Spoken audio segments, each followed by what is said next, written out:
¿Puede la ciencia demostrar la existencia de Dios? Para muchas personas, la respuesta sería no. La ciencia y la fe parecen dos mundos separados, dos caminos que nunca se cruzan. Por un lado, tenemos los hechos fríos y objetivos de la ciencia, basados en datos, observación y experimentación.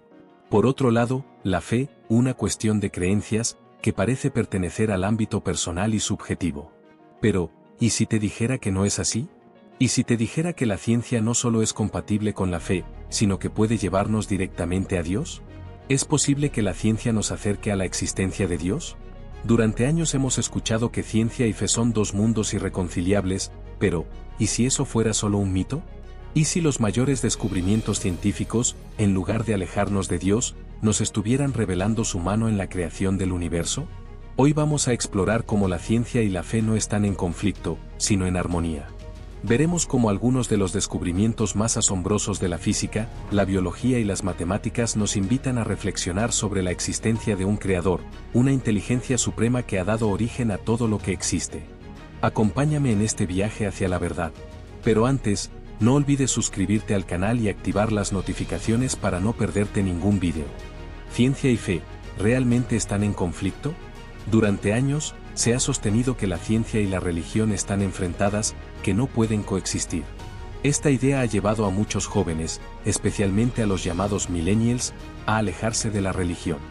De hecho, estudios recientes muestran que el 82% de los millennials en Estados Unidos no creen en Dios porque piensan que la fe y la ciencia son incompatibles. Pero aquí hay un problema. Este mito de que la ciencia desmiente a Dios no viene, en la mayoría de los casos, de los científicos. Curiosamente, son filósofos, periodistas e intelectuales de letras quienes más defienden esta postura. Y, si bien respetamos sus puntos de vista, lo cierto es que los propios científicos suelen tener una opinión muy diferente. Max Planck, uno de los padres de la física cuántica, dijo en su día, la ciencia lleva necesariamente a la creencia en Dios. Esto es algo que no solemos escuchar, pero es fundamental. De hecho, la mayoría de los premios Nobel de Ciencias han sido personas profundamente religiosas. Hablamos de un 97% de los premios Nobel de Física en los últimos 100 años, un 95% en química y un 93% en medicina. Entonces, si los científicos más brillantes de nuestro tiempo encuentran en la ciencia un camino hacia la fe, ¿cómo puede ser que la ciencia esté en conflicto con la religión? ¿El Big Bang, el inicio de todo? Uno de los principales argumentos científicos que apuntan a la existencia de Dios proviene de la cosmología, específicamente del Big Bang. Durante mucho tiempo, se creyó que el universo era eterno, que había existido siempre. Pero las investigaciones del siglo XX cambiaron esta percepción. El descubrimiento del Big Bang nos mostró que el universo tuvo un comienzo, un momento en que todo lo que existe, el tiempo, el espacio y la materia, apareció de la nada. Pero esto plantea una pregunta fundamental. ¿Qué causó el Big Bang? Si el universo tuvo un principio, debe haber algo, o alguien, que lo haya causado. Y ese algo no puede ser parte del universo, porque el universo no existía antes del Big Bang. Debe ser un ser fuera del tiempo y el espacio, un ser todopoderoso. Lo que nosotros llamamos Dios. El mismo Stephen Hawking, a pesar de su ateísmo, se vio forzado a reconocer que el Big Bang plantea una gran pregunta sobre el origen del universo. Aunque trató de evitar la idea de un creador, Hawking no pudo negar que la existencia de un comienzo en el tiempo parece apuntar a la necesidad de una causa externa. El ajuste fino del universo, ¿todo es por azar? Pero el Big Bang no es la única evidencia científica que nos lleva a considerar la existencia de Dios. Hay algo aún más asombroso, el ajuste fino del universo. Las leyes de la física que gobiernan nuestro universo están tan finamente ajustadas que si tan solo una de ellas fuera ligeramente diferente, la vida, tal como la conocemos, no sería posible. Por ejemplo, si la fuerza de gravedad fuera un poco más débil, las estrellas no habrían podido formarse. Si la constante cosmológica fuera un poco mayor, el universo se habría expandido tan rápido que ni siquiera los átomos podrían haberse unido. Las probabilidades de que todas estas constantes estén tan perfectamente ajustadas por azar son increíblemente pequeñas. Los científicos calculan que las probabilidades de que el universo sea como es por puro azar son de 10 elevado a la potencia de 123. Eso es un número tan grande que, para ponerlo en perspectiva, es más probable que un mono con una máquina de escribir escriba todas las obras de Shakespeare sin cometer un solo error. Para muchos científicos, este ajuste fino del universo es una prueba clara de que hay una inteligencia detrás de todo. Alguien tuvo que diseñar el universo de una manera tan precisa que permitiera la vida. Y ese alguien, por supuesto, es Dios. La matemática y el teorema de incompletitud de Gödel. ¿Cómo entendemos el orden del universo? Otro campo de la ciencia que nos lleva a reflexionar sobre la existencia de Dios es la matemática. Muchos de los grandes avances en la física y la cosmología no serían posibles sin las matemáticas, que parecen estar ahí fuera, esperando ser descubiertas por los científicos.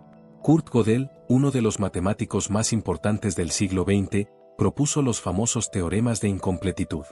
Estos teoremas muestran que incluso las matemáticas, el lenguaje más exacto que conocemos, no son completamente autosuficientes.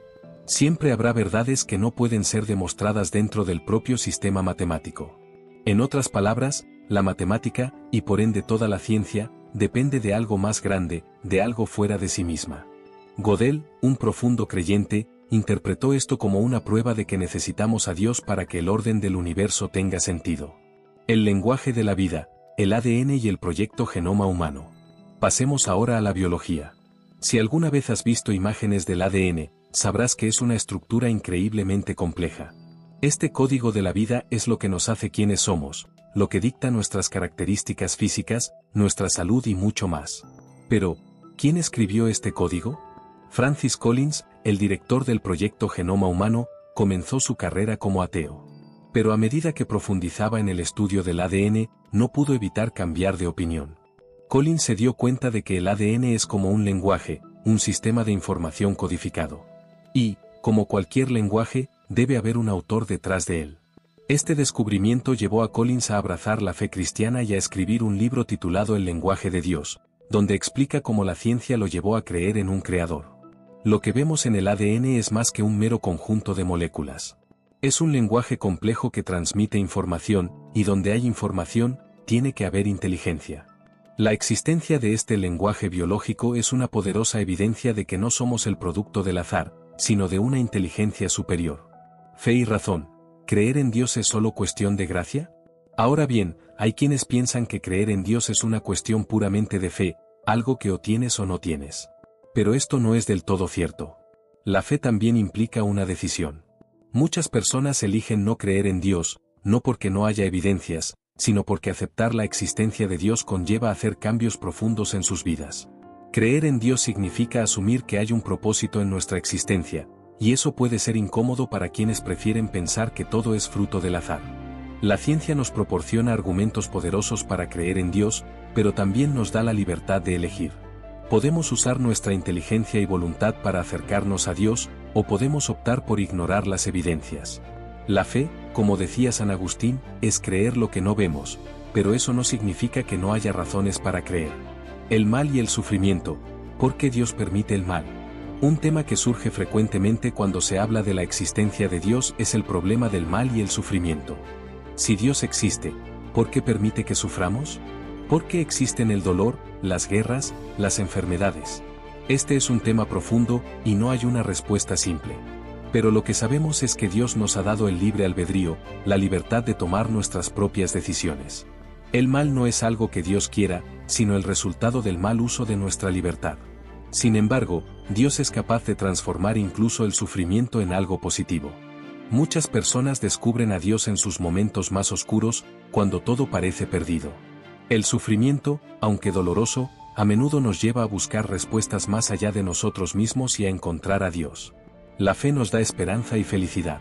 La creencia en Dios no solo nos proporciona una explicación del origen del universo y de la vida, sino que también nos ofrece algo que la ciencia, por sí sola, no puede darnos: esperanza y felicidad.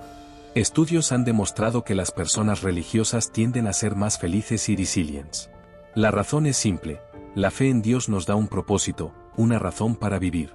Nos ayuda a enfrentar el sufrimiento con esperanza, sabiendo que nuestra vida no es el resultado del azar, sino que tiene un significado más profundo. Nos recuerda que, pase lo que pase, no estamos solos, que hay un Dios que nos ama y que cuida de nosotros. En conclusión, la ciencia nos muestra las maravillas del universo, pero es la fe la que nos conecta con el Creador. No hay contradicción entre ciencia y fe. Al contrario, La ciencia es uno de los medios más poderosos que tenemos para descubrir su obra. Y cuando nos abrimos a esta realidad, descubrimos algo más grande, un Dios que nos ama y que está cerca de nosotros, en cada átomo y en cada estrella. Si este tema te ha tocado de alguna manera, te invito a seguir profundizando. Lee, estudia, y sobre todo, busca. Las respuestas están ahí. Como dijo Einstein, la coincidencia es la forma que tiene Dios de permanecer anónimo. Gracias por acompañarme hoy. Si quieres más contenido como este, no olvides suscribirte al canal y compartir este vídeo. Que Dios te bendiga.